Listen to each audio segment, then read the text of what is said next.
Our world has become a virtual world. The Wuhan virus has forced a global lockdown. Almost everything has moved online. Businesses, schools, colleges, social interaction, even festivals. Everything is happening over video links. And those who couldn't go virtual have had to shut down, at least temporarily. But for those of us in the news business, this isn't an option.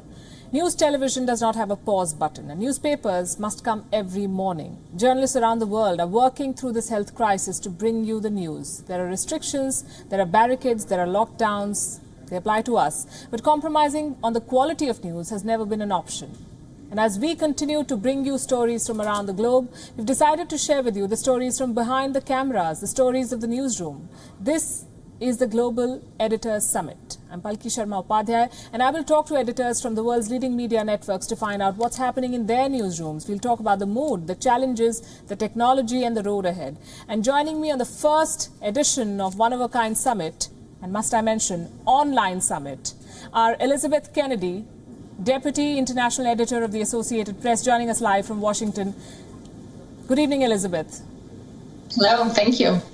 Good to have you. Also with us from Moscow is the Deputy Head of Sputnik News, Tatiana Kukhareva. Good evening, Tatiana. Good evening, Palki. We have Jaffe-Hoffman. She's the news editor of the Jerusalem Post with us online from Jerusalem. Hello, Maya. Hi, nice to be here. And Simon Marks in Washington, the president of Feature Story News. A very warm welcome to you, Simon. Good seeing you, Palki. Let me start with you, Tatiana. How has the pandemic changed your newsroom? Tell us about the changes in Sputnik News. Well, technically, in Sputnik, it changed everything because we actually had to go on full lockdown to comply with the regulations. So we worked remotely. We have been working remotely since the end of March, I'd say. And we are about to just go back to the normal way the newsroom works. Starting next week, we'll start having people at the offices. And that's true, Simon, for broadcast journalists working from home. This has never been heard of. Do you think this setup is temporary, or is this our future? Well, I'm actually going to challenge you on that, Palki. It has been heard of. I mean, I am broadcasting now from my home studio. I've had a home studio here for multiple years because many of the clients that we serve are on the other side of the earth, and I would be living in my office if I didn't have the opportunity to broadcast from home. What we have done as a result of the pandemic is just build more of these home studios for more of our staff members all over the globe. We operate 34 bureaus internationally, and virtually every single one of them has moved to home operations. But I think what's been so fascinating to watch from a media perspective over the last 12 to 14 weeks, certainly here in the United States, is the major television networks suddenly realizing that the technology exists that those of us who are smaller, a bit more fleet of foot, a bit more flexible, have been using for years to bring clients all over the world full high-definition quality broadcasts from a whole variety of different mobile locations. Is this the way of the future? Yes, absolutely. But frankly, in my case, it's been the way of the past for quite a long time. Well, you've been ahead of the curve when it comes to technology. I think dinosaurs, like me, will be extinct unless we adapt.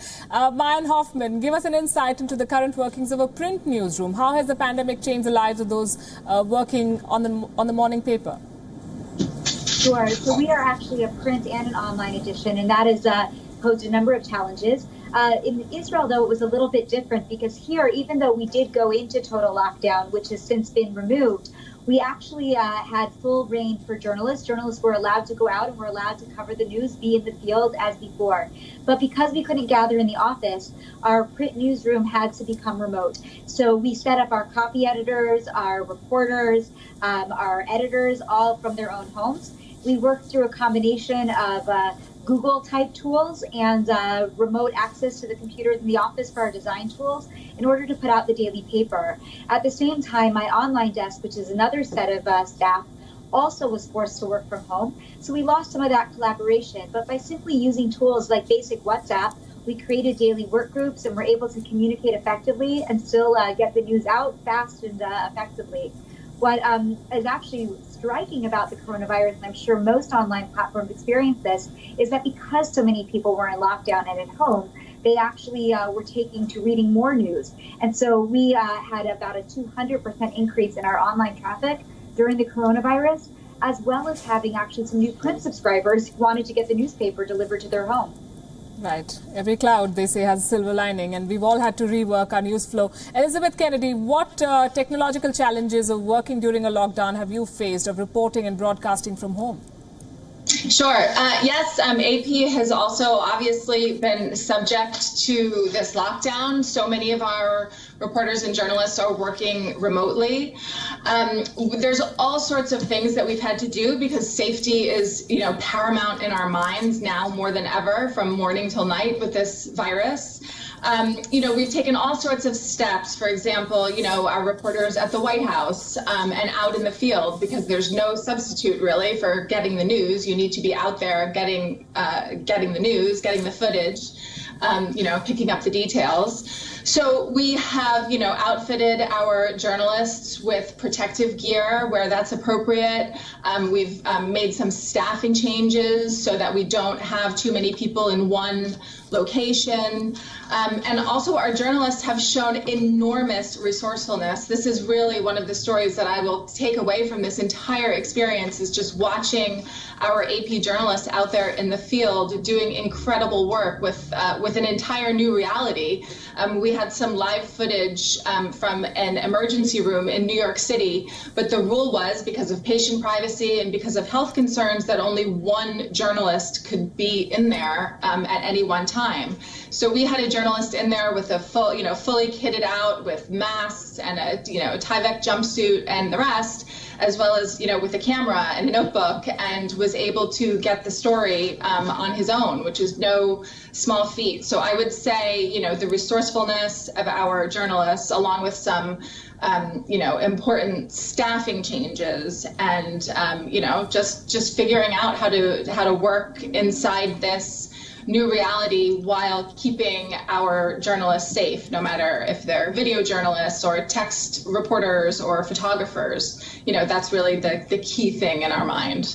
It's been a learning experience for everyone. I want to go back to the point of media consumption that Mayan had just made. Simon, media consumption has seen a massive increase since the pandemic outbreak, and I have some figures from the Global Index report. It says at least 43% of the millennials in the UK and the US have said that news channels have been the most trusted source of information during the pandemic. 40% of Gen X, that's the age group between 40 to 54, have agreed.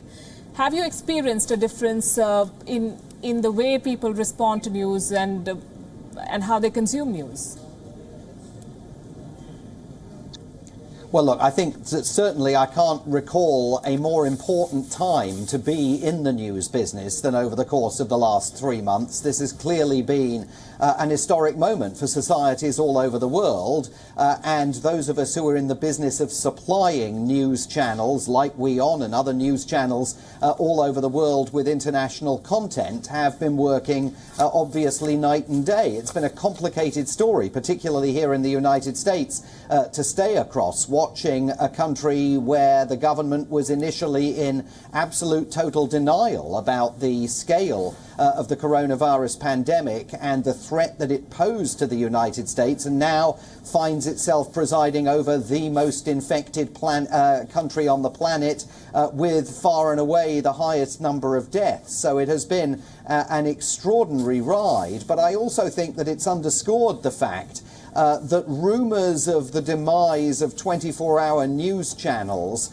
particularly in the television space, and those news channels with a vigorous digital platform have been greatly overstated over the course of the last few years. I think initially everybody suspected that the internet was going to do to television what it did to newspapers, and that simply has not come to pass at this point. And so for those of us that are in the business of providing content to predominantly television channels, what you or I would understand as classic old-style television television networks broadcasting in a linear fashion, this has been a real-time story that people are consuming in a linear way.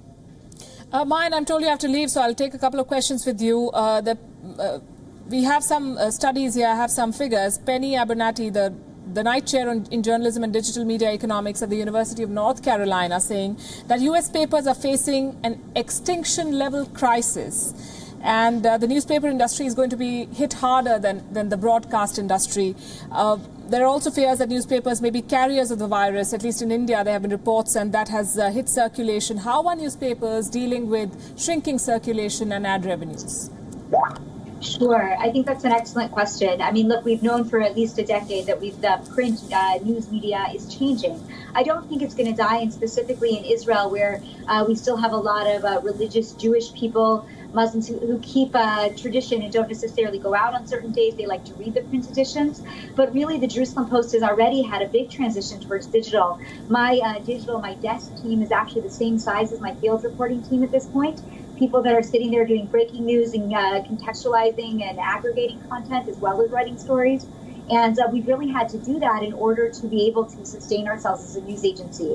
What's interesting, especially during coronavirus, as I mentioned, such a large spike, we already had a very, very large following, a nice following of several million people, about 1 million people per day on our online site. But it grew substantially during Corona, and we were able to offset some of the challenges that we were facing in terms of advertising revenue. Obviously, people were choosing not to advertise hotels, summer programs, airlines. We're not advertising, and still are not advertising during the Corona crisis. But because of our robust growth in the online, we were able to offset some of the losses on that print side. Right, and the other problem is access. For most reporters, it's and for an editor, it's a tough choice. How far do you push your people to go to the source of the story and to get inputs? And at a time like this, when access is limited, how do you balance these two things? How do you work at a time when health is a major concern for your own team as well? Sure, no, it's an excellent question. And Israel has been very good about being able to give access to press briefings online. Obviously, there's never a substitute for being in the field. And frankly, during the height of the coronavirus, when we were seeing several hundred new patients per day, most of my reporters did not go to the field. For exactly that reason, health comes first. It's the #1 priority. If necessary, of course, we also could provide protective gear. But generally speaking, we kept them out of the actual field, and people moved to WhatsApp, to phone interviews, Zoom calls, things of that nature. And even our high court, which had never really broadcast trials online, was actually gave access to reporters to be able to watch the trials via online platforms in order for them not to come to the court and crowd the court system. Tatiana, do you want to weigh in on this? How do you make sure that you get authentic information, that you send your reporters out and not be reduced to news aggregators at a time like this, when sending people out has its own risks? Well, that is an excellent question, of course. But I'd have to agree with my colleague. We've had to make sure that our reporters stay that they don't go out into the field unless completely and utterly necessary.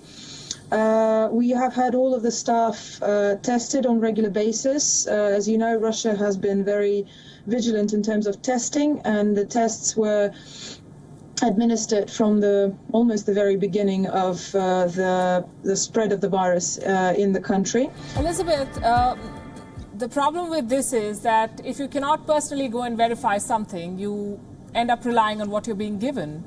And at a time like this, when misinformation remains a serious concern, how do you strike the balance? What kind of additional checks do you put in place to ensure that the news you're giving out is authentic? Sure. That is a great question, and it really just cuts to the heart of AP's mission. The world relies on the AP for fact-based information, and it always has. And now more than ever, it's so important. There's a bunch of different ways we do that. One key way is that we have an enormous global footprint. We have journalists all over the world. So we really are there on the ground. We also have an extremely robust fact-checking operation, which has proved to be one of our most popular products. We regularly fact-check, here in the United States, we fact-check, politicians, we fact-check what leaders are saying. And now with the coronavirus, we, of course, have a health and science team who are extraordinarily well-versed in, the health and science, obviously, behind what's going on with this virus. And it allows our, our customers and our clients and our members to really understand the risks involved with this virus, to cut through the politics of it. This virus, in a lot of ways, has become political in a lot of countries, as you can imagine. Simon Marks, I want your thoughts on this. Has this virus, this pandemic, turned more journalists from news reporters to news aggregators? Are we looking for more data online and trying to figure out our stories than actually going to the field?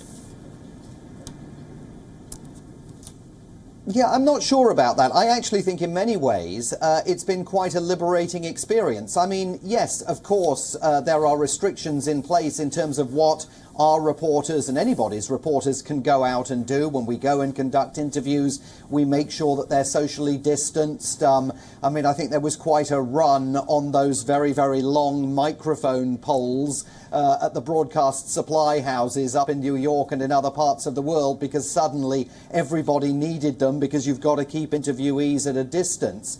But I think equally it's been quite liberating because from a technological perspective, because everyone now is using Zoom and Skype to conduct interviews, distance ceases to be a problem. So where traditionally, if we were in New York and we wanted to interview, a public health expert out in Seattle, we either would have had to run to the expense of hiring a freelance in a location where we don't have staff to go and conduct that interview, or we would simply not have interviewed that public health official. We would have found their analogue in Washington, D.C. or New York or Los Angeles or San Francisco, where we have full-time operations. Now we don't think twice about dialing that public health official up on Zoom. Elizabeth, on WION we have a segment called Good News First, and we try to look for positive stories. When I give the death toll or when I give the number of active cases in India, for instance, I also mention always the number of people who've recovered, so that people know that not everyone who contracts the virus has to die. I know the Associated Press has started a category called One Good Thing. Can you tell us more about it? Sure. Yes. So we do have a fixture called One Good Thing, and it's extraordinarily popular because people do need to know that there is hope in this world, especially at this time. This is a fixture that looks at some bright spots of optimism. It looks at the people who are helping. It's always, driven by really good characters and good stories. We have stories about, the people who cook for the rescue teams, who give, rounds of applause in New York City out of their apartment windows. We had and they're just global. They're from all over the world. We had a wonderful story about a girl from Liberia who got a song that she had written about dealing with the virus on the radio. So we really used our global footprint to try to find these glimmers of hope around the world in this time, because it's just everyone is living this experience. It is a global, it is a pandemic, which means it is, happening across the globe. In terms of your earlier question about, how journalists are coping with this, it is a really serious concern. Like I said, we're all living through this story as we're telling this story. So on the one hand, I think, I encourage journalists to lean into that idea that, you're living through this story while you're telling this story. So think about the things that scare you, the things that you're curious about, the things that you want answers to or that you want protection from. This is the way you can find some of the really most, evocative and meaningful stories to tell. But then at the same time, there is certainly no substitute for time off, which is a hard thing. People can't travel, they can't take, their normal vacations. But I think as as, as journalists, it's always important to kind of, reset your engines. So I suppose I would also encourage that people need to remember that even though you're home, a lot of people are home and a lot of people are working from home, if you need to be on vacation or you need time off, you need to unplug. And working from home is not easy. It is not easy. If this pandemic was the make or break moment, Simon, for the media industry, it has been the most challenging time, I can say, for most of us. How do you think we fared? Well, I mean, look, I think intellectually challenging, professionally challenging, absolutely. And I think that when you look at the magnitude of coverage that has been generated surrounding this pandemic, and it's such a multifaceted story, of course, on the one hand, it's a story about death and suffering, but in so many communities, it's also a story about reinvention and recreation. So I think that broadly one would have to say that media houses have done a good job of reflecting that multifaceted nature of this story.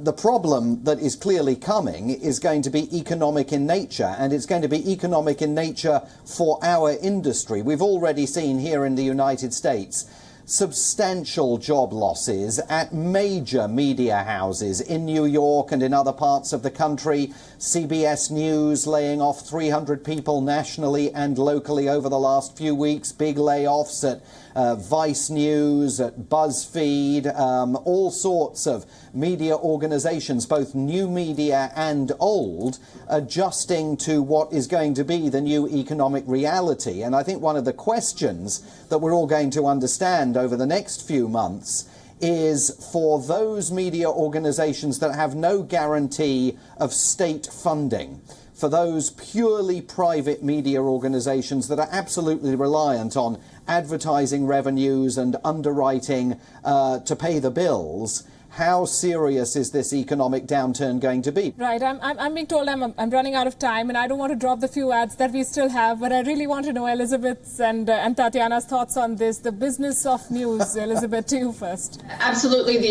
I agree with my colleague very much. The economic effect of this virus will be, very, very far-reaching. There is no question, and it will, it hits the media industry like it hits any other industry. I do think AP is in pretty good shape to weather this storm, but of course, any sort of, enormous, global economic downturn, affects the media. There's no question. Tatiana, how is the media in Russia placed in general and Sputnik in particular? I agree completely. Any sort of crisis that hits the economies, and they generally all do that. Even the governments and the budgets, the state budgets are also affected by this pandemic. It was taxing time. We shall see where we come out on the other side. But speaking of hope, the ways of the world work. Every economy bounces back at one point or another. So it is going to be a low point, but I don't think that in the future it's going to change the media scenery that much, because at the end of the day, there's always going to be trade, there's always going to be business, and there's always going to be advertising, which will come back just as soon as the businesses bounce back. Let's hope. Elizabeth Kennedy, Tatiana Kukreva, Jaffe-Hoffman, and Simon Marks, thank you so much for joining us here on the WION Global Editors Summit. This was the story of newsrooms in times of the pandemic.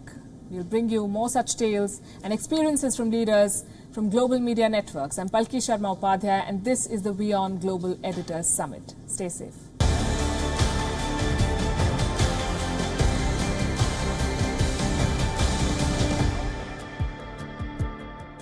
Global Editors Summit, presented by CureFit, FitStart, India's biggest fitness sale. Co-powered by Myntra. And Tide, outstanding cleaning, now in machines.